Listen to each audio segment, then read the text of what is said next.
నమస్తే. ఇన్నాళ్ళు నన్ను సపోర్ట్ చేస్తూ, ఎంకరేజ్ చేస్తూ మీ ప్రేమని నాకు అందిస్తున్న ప్రతి ఒక్కరికి కృతజ్ఞతలు. అలాగే ఈ వీడియో కూడా ఖచ్చితంగా మీకు ఉపయోగపడుతుంది. లైక్, షేర్ అండ్ సబ్స్క్రైబ్ చేసి మీ సపోర్ట్‌ని నాకు అందించండి. అలాగే ఈ వీడియో పట్ల మీకున్న అభిప్రాయాన్ని కామెంట్ సెక్షన్‌లో కామెంట్ చేసి తెలియజేయండి. ఇప్పుడు వీడియోని చూద్దాం. నమస్తే, వెల్కమ్ టు అవర్ ఛానల్. నేను పద్మిని. ప్రస్తుతం మనతో పాటు ఆస్ట్రాలజర్, న్యూమరాలజిస్ట్, హస్త సాముద్రిక నిపుణులు, దుర్గా ఉపాసకురాలు శ్రీమతి పద్మశ్రీ గారు మనతో పాటు ఉన్నారు. మాట్లాడదాం. నమస్తే పద్మశ్రీ గారు. నమస్తే. బంగారం డెఫినెట్ గా మనకి అక్కడికి వచ్చేటటువంటి ఒక వస్తువు. ఖచ్చితంగా ఏదైనా కష్టం ఉన్నప్పుడు ఖచ్చితంగా ఆదుకుంటుంది బంగారం. అందుకే ఇన్వెస్ట్ చేయండి బంగారం మీద అని ఖచ్చితంగా చెప్తుంటారు పెద్దవాళ్ళు. ఇళ్ళు, స్థలాలు, అందరికీ స్థలాలు కొనేంత డబ్బు ఉండొచ్చు, ఉండకపోవచ్చు. ఓ గ్రామ్ బంగారం అయితే కొనుక్కోవచ్చు కదా. ఇదివరకు రోజుల్లో కొనేవాళ్ళేమో. ఇప్పుడు మరి గ్రామ్ కూడా 68, 100 కూర్చుంది. చాలా కాస్ట్ అయిపోతుంది. సరే, ఓకే, ఆల్రెడీ కొన్నామండి. ఎన్నిసార్లు కొన్నా, ఎంత ఉన్నా కూడా ఎప్పుడు చూసినా లోనే ఉంటుంది. అక్కడికి వచ్చింది కానీ దాన్ని మాత్రం మేము తెచ్చుకోలేకపోతున్నాం అని చెప్పే వాళ్ళ సంఖ్య ఎప్పటికప్పుడు పెరుగుతూనే ఉంది, ఉంటూనే ఉన్నారు ఎన్ని రెమెడీస్ చెప్పినా కూడా. ఈ బంగారం మరి అట్లా ఆల్రెడీ కుదోక పెట్టుకొని ఉన్నాం, మరి బయటికి రావట్లేదు అని అంటే ఏదైనా మీ దగ్గర చక్కటి రెమెడీ ఉందా? తప్పకుండా చెప్తాము. చాలా చక్కని ప్రశ్న వేశారు. అయితే మన ఆడవాళ్ళకి అత్యంత ఇష్టమైనటువంటి ఇష్టమైనటువంటి వస్తువు బంగారం. అయితే బంగారం కావాలి అని భర్తల్ని ఎంతగా వేధిస్తామో, ఆడవాళ్ళ అందరం కూడా ఇంక్లూడింగ్ మీ ఎంతగా వేధిస్తామో, పాపం నిజంగా వాళ్ళకి ఏదైనా అవసరం వస్తే ఇవ్వడానికి కూడా అంతే ముందు తీసుకోండి, చక్కగా ఇచ్చేస్తాం. ప్రతి మహిళ చేసేటువంటి, గృహిణి చేసేటువంటి పని ఇది. అయితే పాపం మరి ఇచ్చారు, టైంకి రావాలి. ఒక్కొక్కసారి చాలా డిలే అయిపోతుంది. మన మగవాళ్ళు కూడా తీసుకునేటప్పుడు నీకెందుకు, నీకు ఈ టైం కల్లా తీసుకొచ్చి 2 నెలల్లో 2 నెలలు స్త్రీ రేపు అలాగా రానిరావు అంటే గ్రహస్థితి కూడా మనకి సహకరించాలి. పాపం ఆయనకి ఉన్న మనకు కూడా ధరించేటువంటి యోగ్యత ఉండాలి తప్పకుండా.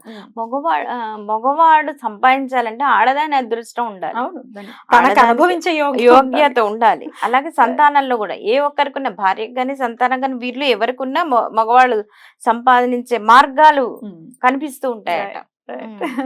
అయితే బంగారం చాలా ప్రియమైనటువంటిది. సరే, ఇస్తారు పాపం భర్తలకు, కానీ పాపం ఆ టైంకి ఇడిపించలేకపోయే వరకు. ఇప్పుడు ఇవాళ రేపు చూడండి, ప్రతి ఈ కాలంలో బంగారం ఉంటేనే మనిషికి విలువ. మనిషిని బట్టి కదా, ఆ గోల్డ్ వేసుకుంటేనే మనిషికి విలువ అనేది వచ్చింది. అలాంటి రోజులు వచ్చాయి. కాబట్టి పాపం వాళ్ళు చాలా మంది ఆడవాళ్ళు బాధపడటం నేను చూసాను నా కళ్ళతో. చాలా మంది కూడా వాళ్ళు ఏంటమ్మా అసలు మాకు ఒక రెమెడీ అనేది చెప్పండి అంటే నేను చెప్పాను. కులదేవత ఆరాధనే. దీనికి కూడా చక్కగా ఏం చేస్తారంటే, ఒక శుక్రవారం రోజు మొదలు పెట్టండి. కులదేవత మరి తెలియదు మాకు, మా పెద్దవాళ్ళు చెప్పలేదు అంటే తెలియనప్పుడు ఏం చేస్తారంటే ఇష్టదేవత ఆరాధన. ఇష్టదేవతని ఇంకా కులదేవతగా భావించి చేసుకోవచ్చు. అయినా పూర్వీకులు ఎవరో ఒకళ్ళు ఉంటారు. ఇప్పుడు పెద్ద మామగారు, చిన్న మామగారు, అలాగా వాళ్ళ వంశం వాళ్ళు ఎవరైనా సరే అడిగి తెలుసుకోవచ్చు. లేదు ఇంకా వాళ్ళు ఎవ్వరు కూడా చెప్పరు, వాళ్ళకు కూడా తెలియలేని పరిస్థితి ఉంది అనుకోండి, ఇష్టదేవత ఆరాధన అనేది. ఏదైనా దేవత ఆరాధన. కులదేవత అనేది ఏంటంటే పూర్వీకులు వాళ్ళు కూర్చోబెట్టి, అంటే వాళ్ళకు ఒక ప్రత్యేకమైన స్థానం ఇచ్చి, ప్రత్యేకమైనటువంటి పూజలు చేసి వారిని ఒక ఇదిలో కూర్చోబెట్టారు. కులదేవత అంటే ఏంటి, వాళ్ళ వంశానికి ఒక దేవత అనేది వస్తారు కాబట్టి పరంపరగా వచ్చేటువంటి ఆరాధనే. కాబట్టి మన పూర్వీకులు చాలా అద్భుతంగా చేశారు కాబట్టి ఇప్పుడు చేసుకోలేకపోవచ్చు. ఇప్పుడు రాను కాస్త తగ్గుతున్నది. సో అది తెలీదు అన్నప్పుడు ఏం చేస్తారంటే ఇష్టదేవత ఆరాధన. మనకి ఎవరైతే దేవీ దేవతలు ఇష్టమో వారిని ఆరాధించుకున్నా కూడా ఇది అవుతుంది. ఏం చేస్తారంటే ఒక శుక్రవారం రోజు ఈ రెమెడీని మొదలు పెట్టుకోవాలి. ఏం చేస్తారు, మీరు బంగారం తాకట్టు పెట్టినటువంటి, కుదవ పెట్టినటువంటి రసీదులు ఏమైనా ఉంటాయి కదా, ఇప్పుడు గోల్డ్ షాపుల్లో కానివ్వండి లేదా బ్యాంకుల్లో ఇస్తారు కదా, ఆ రసీదులను ఏం చేస్తారంటే బ్యాంక్ బీరువాల్లో మన లాకర్లలో పెట్టుకున్నప్పుడు ఏం చేస్తారు, శుక్రవారం రోజు ఒక నవధాన్యాల అన్ని కూడా తీసుకొచ్చి, చిన్న ప్యాకెట్ ఏదైనా సరే, ఒక పసుపు కలర్ వస్త్రం తీసుకొచ్చి మన ఇంట్లో పూజ మామూలుగా శుక్రవారం రోజు ఆవునేతి దీపారాధన, చక్కగా కర్పూర హారతి, ఇవన్నీ కూడా మనం అందరం కూడా చేసుకునేవి రెమెడీస్ కూడా రోజు కూడా. అయితే ఆ శుక్రవారం రోజు ఏం చేస్తారంటే ఒక పసుపు వస్త్రం తీసుకొచ్చి మీరు చేసేటువంటి, అంటే పూజ చేసేటువంటి అక్కడ ప్రదేశంలో చక్కగా వస్త్రాన్ని పరిచి నవధాన్యాలు దానిపైన వేసి పసుపు కుంకుమ వేసేసి ఏదైనా సరే అంటే మీ ఇష్ట దేవత ఆరాధన చేసుకోండి. కులదేవత తెలీదు అంటే కులదేవత ఆరాధన చేసుకొని, తండ్రి నేను ఇచ్చాను, లేదా అమ్మ నేను ఇలా ఇచ్చాను, బంగారం ఇలా పెట్టవలసిన పరిస్థితి వచ్చింది. చివరకు మళ్ళీ అది నాది, నా వస్తువు నా దగ్గరికి తిరిగి వచ్చేలాగా మీ అనుగ్రహం నాకు కావాలి అని చెప్పేసి ఆ దేవీ దేవతల్ని ఆరాధన చేసుకొని చక్కగా భక్తితో కొలిచి ఆ మూటను ఏం చేస్తారంటే తీసుకెళ్ళి ధూపం దీపం చూపించేసి మీరు ఆ కుదవ పెట్టినటువంటి రసీదు ఏదైతే ఉంటుందో దానిపైన దానిపైన పెట్టాలి. ఇలా చేస్తూ ఉండండి. చేసి ప్రతిరోజు కూడా అంటే శుక్రవారం మొదలు పెడతారుగా, మళ్ళీ శుక్రవారం వరకు కూడా ఇలా రోజు కూడా ఆ బీరువాలో ధూపం అనేది చూపిస్తుండండి. కొంతమందికి ఏమవుతుందంటే వెంటనే లక్కీగా ఈ వారం మొదలు పెట్టారనుకో నెక్స్ట్ వీక్ కల్లా రిలీజ్ అవుతుంది ఆ గోల్డ్.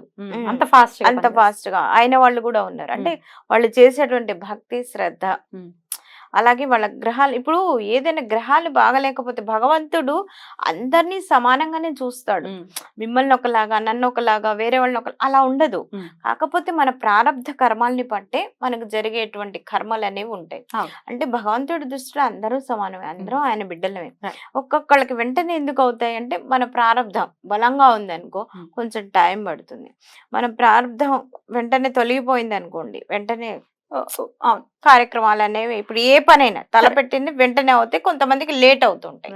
ఇలా జరగటానికి అవకాశం ఉంటుంది. సో ఇది ఎన్ని శుక్రవారాలు అన్నారు? అంటే మీ పని అయ్యేంత వరకు. మరి అదే మూటను మళ్ళీ తీయాలా లేకపోతే ఎట్లా?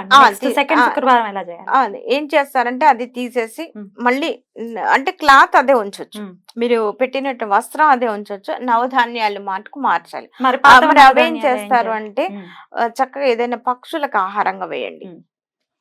టెర్రస్ మీద వేసినట్టయితే చక్కగా ఉంటుంది. లేదా ప్రవహించేటువంటి నీళ్ళల్లో వేసినా సరే. కానీ ప్రవహించే నీళ్ళల్లో వేయటం కన్నా కూడా పక్షులకు ఆహారంగా చేయడం వల్ల దానివల్ల ఏమవుతుందంటే భూతదయ, పక్షులకు ఆహారం తినిపించడం చాలా మందికి చెప్తూ ఉంటారు. ఎందుకు అంటే ఆ వాటి యొక్క అంటే నోరు లేనిటువంటి మూగ జీవాలకు ఆహారం పెట్టడంలో చాలా చాలా పరమార్థం అనేది ఉన్నది. కాబట్టి అది చాలా మంచిది. రైట్. సో ఇలా మళ్ళీ సెకండ్ శుక్రవారం సేమ్ క్లాత్ ఉండొచ్చు, మళ్ళీ సేమ్ నవధాన్యాలు తెచ్చుకొని కొన్ని సరిపోతాయండి, అన్ని సరిపోతాయి. చిన్న చిన్న ప్యాకెట్స్ కూడా అమ్ముతుంటారు కాబట్టి అవి తెచ్చుకొని చేసుకో. సేమ్ అలాగే పూజ చేసుకుంటున్నారు, అలాగే పెట్టుకుంటున్నారు. రైట్. సో ఇలా చేస్తున్నట్టయితే కుదవలో ఉన్నటువంటి బంగారం తప్పకుండా వచ్చిన వాళ్ళు చాలా మంది ఉన్నారు నాకు చెప్పి. అంటే నవగ్రహాల అనుగ్రహం కోసం నవధాన్యాలను ఒక్కొక్క గ్రహానికి ఒక్కొక్క ధాన్యం అనేది ఉంటుంది కాబట్టి నవధాన్యాలకు నవగ్రహాలకు నవధాన్యాలు అనేది ఉంటుంది. ఏ గ్రహం బాగాలేదో మనకు తెలియదు కాబట్టి అంటే జాతకం చూపించుకుంటే ఓకే తెలుస్తుంది. ముఖ్యంగా ఏంటి గురుడు బాగలేకపోయినా శుక్రుడు బాగలేకపోయినా ఈ బంగారం కొనుక్కోవడం వెంటనే తాకట్లో పెట్టాల్సి రావటం అంటే గురుడు బాగలేకపోతే ఎక్కువ శాతం ఇలాంటివి జరుగుతూ ఉంటాయి. అలాగే శుక్రుడు యొక్క అనుగ్రహం లేకపోయినా కూడా ఇలాంటివి జరుగుతూ ఉంటాయి. బంగారం కొనుక్కోవడం అలాగే బ్యాంకుల్లో పెట్టుకోవడానికి.